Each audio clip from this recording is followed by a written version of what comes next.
Hi, this is Jessica with video journal number 3 regarding prevention. And I will start by saying that most of my prevention experience or interaction came when I was younger, when I was a teenager. I had written something that was concerning to some of the parents, I guess. They thought I was depressed and worried about me, so they contacted the guidance counselor, who then contacted me, or my mom, and then me, and wanted to meet with me on a regular basis just to talk and see what was going on in my life and make sure everything was okay. At the time, I wasn't very receptive to it because I was 16 or 17 and thought everybody was just overreacting and I was expressing myself. Looking back, I can see that it was a good thing, and I do appreciate that the effort was made to reach out to me. And it was helpful at the time, at least, to know that people cared, even though I wasn't really going to admit that. Another thing would be health class that I took in school, both in junior high and high school. The thing that I remember most about health class, either I think it was 7th or 8th grade, is when we watched a video about heart disease and taking care of ourselves and the effects that not eating right could have on us. And there was this picture of a clogged artery which looked exactly like the pizza that they served in our cafeteria. So I never ate that pizza again, but it also was eye-opening. Like, I did not want my body to look that way. And although I didn't eat terribly before, I was like, wow, I really need to take care of myself. And of course, I don't do it all the time, but that image is something that definitely stuck with me.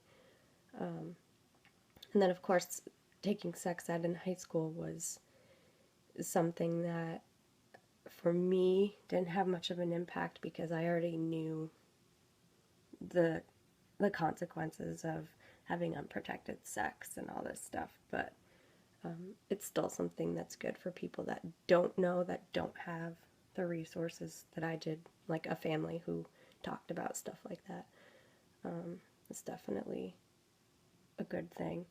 Something that I notice a lot, which could be considered both primary and secondary prevention depending on who is watching it, are those smoking commercials with the woman with the voice box thing in her throat and the nasty voice, the nasty hair, like her face is all messed up, and saying that this is what can happen to you if you smoke. So that'd be considered primary prevention for those who don't smoke, to try to get them not to smoke. And for the people who are smoking, maybe it would give them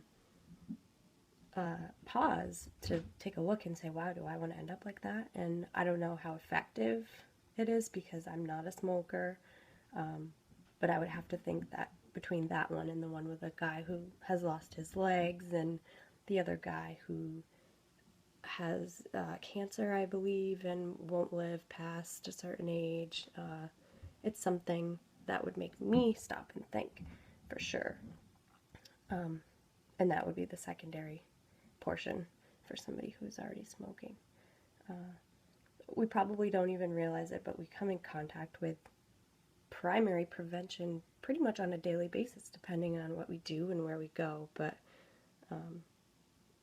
either way, it's really important that those efforts continue to stop people from doing things that harm their bodies when they might not realize it, or if they just don't stop to care. It needs to be pointed out to them so that they start to care. I don't know about a lot of stuff that goes on in my community. I've only lived where I live now for about a year and a half, so I'm still learning a lot about what goes on here.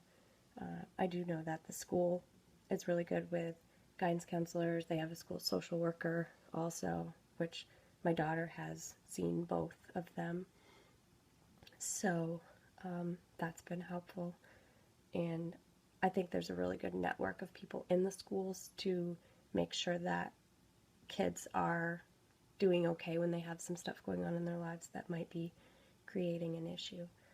So the principal, the teacher, the guidance counselors, the school nurse, everybody comes together to really focus on that child and to make sure that they're doing all right. And I think that's one of the most important things to do to prevent the child from growing up with behavior problems and getting into substance abuse and teenage pregnancy. I mean, the list just goes on forever about what could happen from ignoring a problem that somebody has as a young child. And I think that is about it. My time is up. So thanks for watching. Bye.